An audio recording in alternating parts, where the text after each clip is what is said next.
Hey folks, Marty here at the Diamond H. It's hotter than 3 kinds of who'da thunk it out here, and the mosquitoes are eating me alive. But today I have a couple of tips on the front axle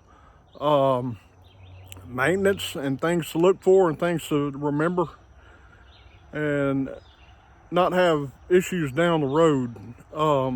This came up recently. A lot of people started finding out that their front axle gear oil was low and they thought they had a leak. What actually happened was air pockets built up in the front axle and never got actually full. So over time, the air pockets released, the fluid level went down and replaced the air, and the fluid level was low.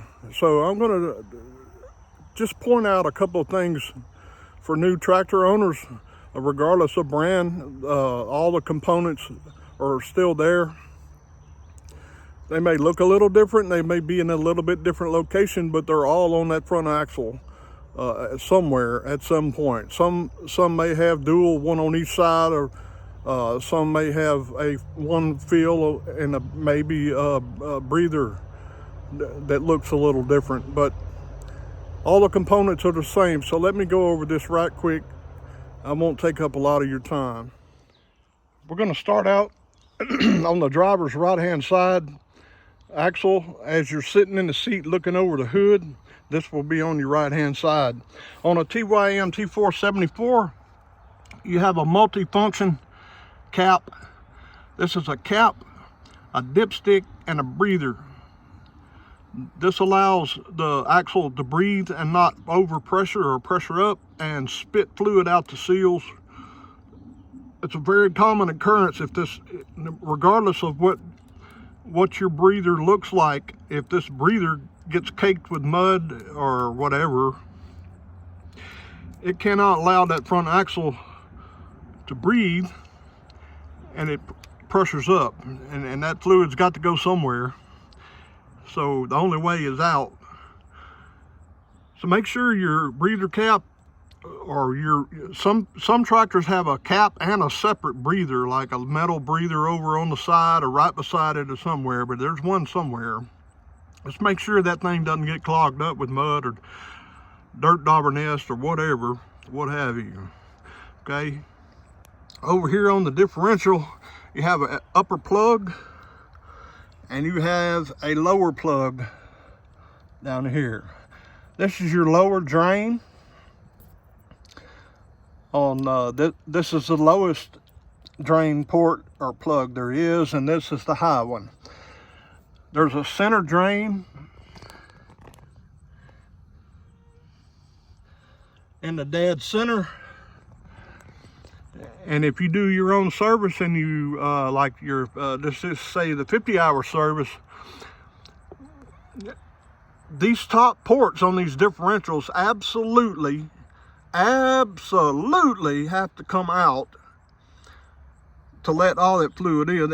Either that, or it's going to take 9 forevers for that gear oil to come out of there. But the problem is, if you don't take it out when you start filling this axle back up, if this is still in when you're filling up the axle or refilling the axle, an air pocket's going to build in here between this bottom port and this upper port, and there will be a big air pocket up in this area before it reaches the top of this axle.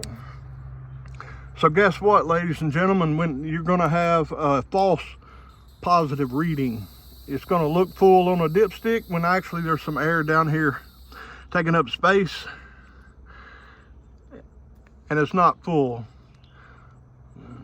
So remember, when you're servicing your front axle, replacing the gear oil,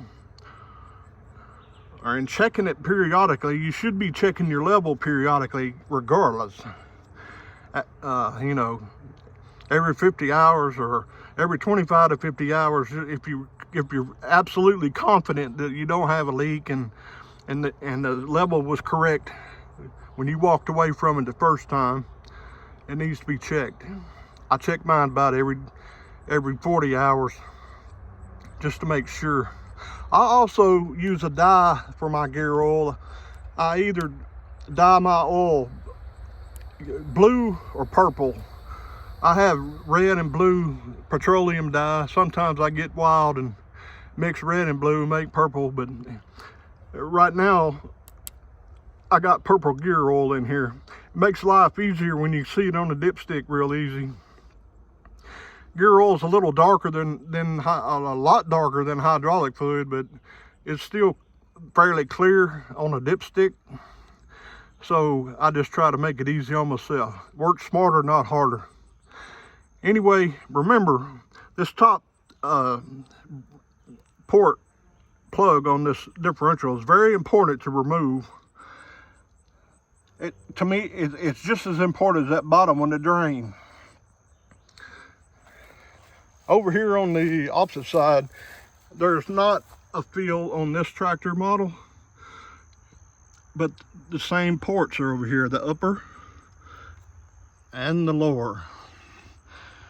That's all I got today. I thought I'd bring that up. This has come up quite often in the last few days.